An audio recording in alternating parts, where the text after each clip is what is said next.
അഭിവന്ദ്യനായ അധ്യക്ഷൻ പരിശുദ്ധ കാതോലിക ബാവ തിരുമേനി, അഭിവന്ദ്യരായ തിരുമേനിമാരെ, പ്രിയപ്പെട്ട ഗതാഗത വകുപ്പ് മന്ത്രി Shri CP John, Shri Kodikunnu Suresh MP, Shri Arunkumar MLA, പ്രിയപ്പെട്ട ശ്രീ ബിജു ഉമ്മൻ, ശ്രീ സൈമൺ വർഗീസ്, പ്രിയപ്പെട്ട വികാരി അച്ഛൻ, വേദിയിലും സദസ്സിലുള്ള ബഹുമാന്യരായ സഹോദരി സഹോദരന്മാരെ, സുഹൃത്തുക്കളെ, ഒരുപാട് നൂറ്റാണ്ടുകളുടെ പാരമ്പര്യമുള്ള ഈ വിശുദ്ധ ദേവാലയത്തിൻ്റെ നവീകരിച്ചതിന് ശേഷമുള്ള കൂദാശയോടനുബന്ധിച്ച് ഈ ചടങ്ങിൽ പങ്കെടുക്കാൻ കഴിഞ്ഞതിൻ്റെ സന്തോഷം ഞാൻ ആദ്യമായി നിങ്ങളുമായി പങ്കുവയ്ക്കും.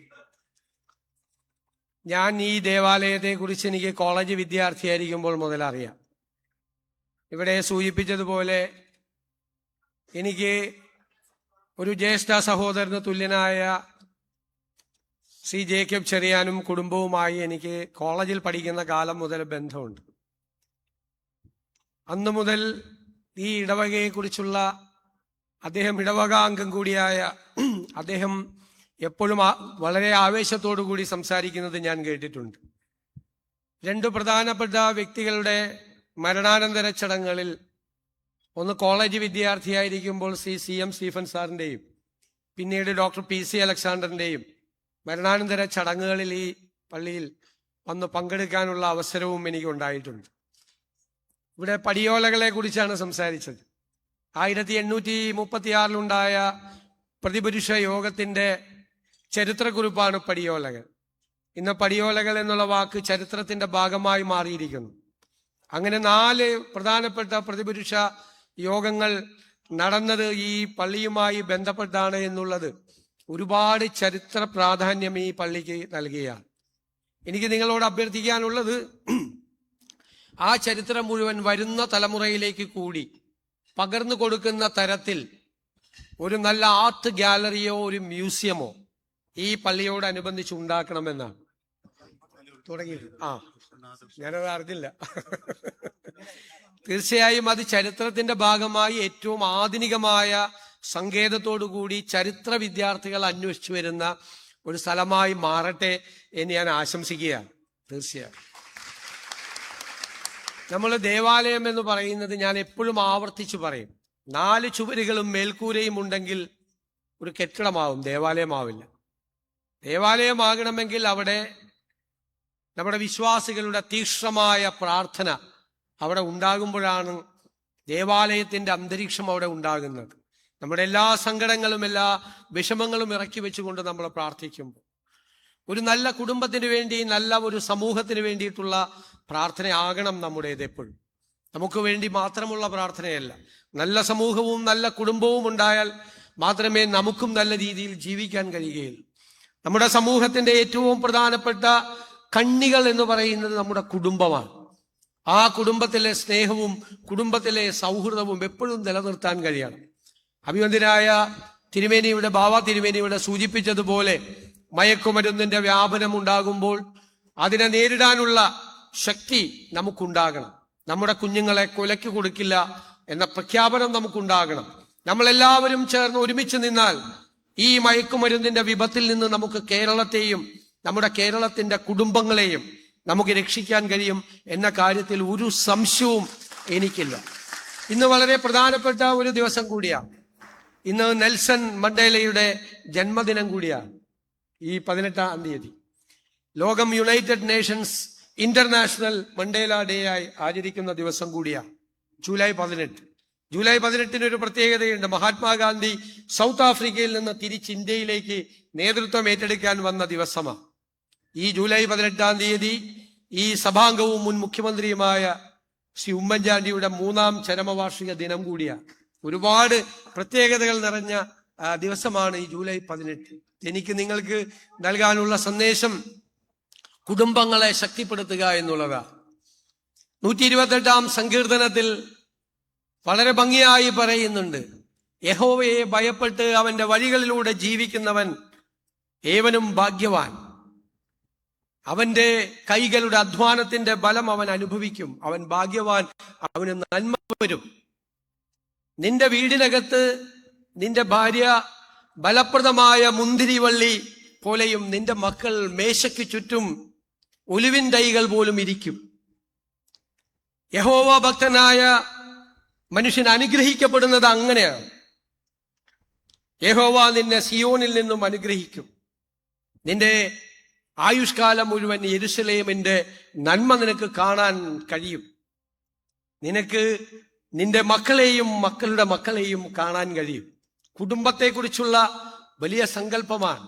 എല്ലാവരും ഒരുമിച്ച് ചേർന്നുള്ള ഒരു സങ്കല്പം. ആ സങ്കല്പമാണ് ക്രൈസ്തവ വിശ്വാസമാണ്.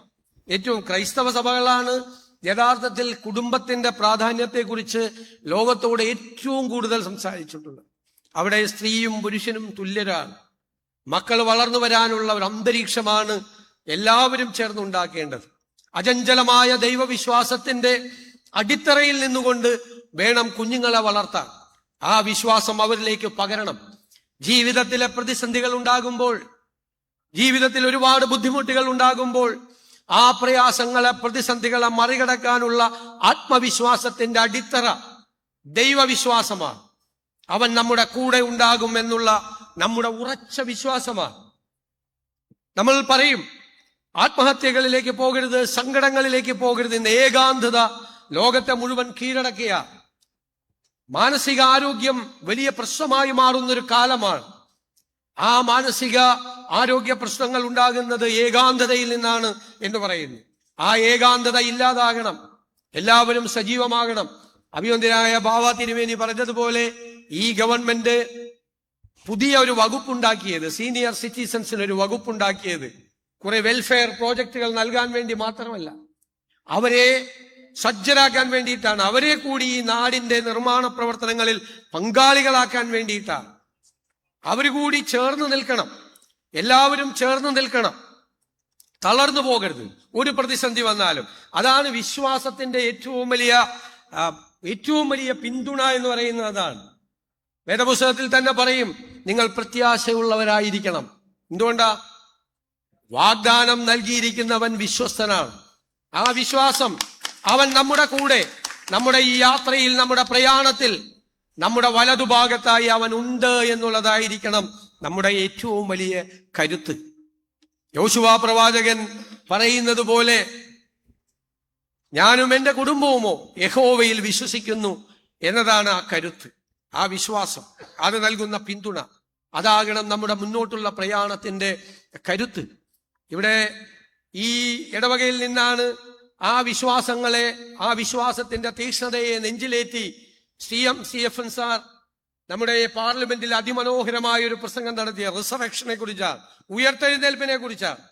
ഇന്ദിരാഗാന്ധിയെ അന്നത്തെ സർക്കാർ വേട്ടയാടുമ്പോൾ പ്രതിപക്ഷ നേതാവായിരുന്ന സ്റ്റീഫൻ ബാർ പറഞ്ഞു, ഇന്ദിരാഗാന്ധിയെ നിങ്ങൾ കുരിശിൽ തറച്ചു, പക്ഷെ ഒരു ഉയർത്തെഴുന്നേൽപ്പുണ്ടാകും എന്ന് അദ്ദേഹം ശക്തമായ ഭാഷയിൽ ആ പാർലമെന്റിൽ സ്റ്റീഫൻ സാർ നടത്തിയ പ്രസംഗം വിദ്യാർത്ഥിയായിരിക്കുമ്പോൾ ഞങ്ങൾ കൗതുകത്തോടു കൂടിയാണ് കേട്ടു തന്നത്. ഇടിമുഴക്കത്തിന്റെ ഗംഭീരത്തോടെ, മിന്നൽ പിണരിന്റെ വേഗതയോടെ അവർ തിരിച്ചു വരും ഉയർത്തെഴുന്നേൽപ്പായി. ഉയർത്തെഴുന്നേൽപ്പ് എന്നുള്ള ആ ഒരു വലിയ കൺസെപ്റ്റ് നമ്മൾ ഒന്നിലും തളർന്നു പോകാതെ, ഒന്നുമില്ലാതെ ആ വിശ്വാസത്തിന്റെ തീക്ഷ്ണത കൊണ്ട് ഉയർത്തെഴുന്നേൽപ്പുണ്ടാകും എന്നാണ് പറഞ്ഞത്. അത് മൈ ഡേയ്സ് വിത്ത് ഇന്ദിരാഗാന്ധി എന്നുള്ള പുസ്തകത്തിൽ ഈ പള്ളിയുമായി ഉണ്ടായ ആ വിശ്വാസത്തിന്റെ ഇത് ബഹുമാനനായ ഡോക്ടർ PC അലക്സാണ്ടറും വളരെ ഭംഗിയായിട്ട് ആ പുസ്തകത്തിൽ പറയുന്നുണ്ട്. അദ്ദേഹം ഡെൻമാർക്കിൽ പോകുമ്പോൾ, ഇന്ദിരാഗാന്ധിയോടൊപ്പം പോകുമ്പോൾ, ഒരു ഡിന്നറിൽ അദ്ദേഹത്തിന്റെ മുമ്പിൽ ഒരു നെയിം പ്ലേറ്റ് വെച്ചിരിക്കുന്നു, അലക്സാണ്ടർ. അവിടുത്തെ ഒരു ഉദ്യോഗസ്ഥയുടെ ഭാര്യ ചോദിച്ചു, ഹിന്ദുവായ നിങ്ങൾ എങ്ങനെയാണ് അലക്സാണ്ടർ ആയത്? അവർ വിചാരിച്ചത് ഇന്ത്യയിൽ മുഴുവൻ ഹിന്ദുക്കളാണെന്നാണ്. അപ്പൊ അദ്ദേഹം പറഞ്ഞു കൊടുത്തു, കേരളത്തിൽ, ഇന്ത്യയിൽ 1.5 കോടി ക്രിസ്ത്യാനികളുണ്ട്, ഞാനൊരു ക്രൈസ്തവനാണ് എന്ന് പറഞ്ഞു. ക്രിസ്തുവിൽ വിശ്വസിക്കുന്ന ആളാണെന്ന് പറഞ്ഞു. അവർക്ക് വിശ്വസിക്കാൻ കഴിഞ്ഞില്ല. അങ്ങനെയാണെങ്കിൽ ഹിന്ദുവായ ഇന്ദിരാഗാന്ധി ക്രിസ്ത്യാനിയായ നിങ്ങളെ എങ്ങനെ പ്രിൻസിപ്പൽ സെക്രട്ടറി ആക്കി എന്നുള്ളതായിരുന്നു അവരുടെ ചോദ്യം. അപ്പൊ അദ്ദേഹം കേരളത്തിലെ ക്രൈസ്തവ വിശ്വാസത്തെക്കുറിച്ചും ആ ക്രൈസ്തവ വിശ്വാസം ഇന്ത്യയിലെ പൊതുജന സമൂഹം ഹൃദയത്തിലേറ്റിയ കാര്യവുമെല്ലാം വിശദമായി അവരോട് പറഞ്ഞു കൊടുത്തു. അവർക്കെല്ലാം അതിന് കരുത്തായത് ഈ ഇടവകയിലെ, ഈ പള്ളിയുടെ ഈ 4 മതിലുകൾക്കുള്ളിൽ അകത്തുള്ള അവരുടെ വിശ്വാസവും ഇവിടെ ഒരുപാട് കാലത്ത് വന്ന വൈദികരും അവരെല്ലാം മെത്രാന്മാരും ഉൾപ്പെടെ അവർക്ക് പകർന്നു കൊടുത്ത ആത്മവിശ്വാസമാണ് അവരെ ഉയരങ്ങളിലേക്ക് നയിച്ചത്.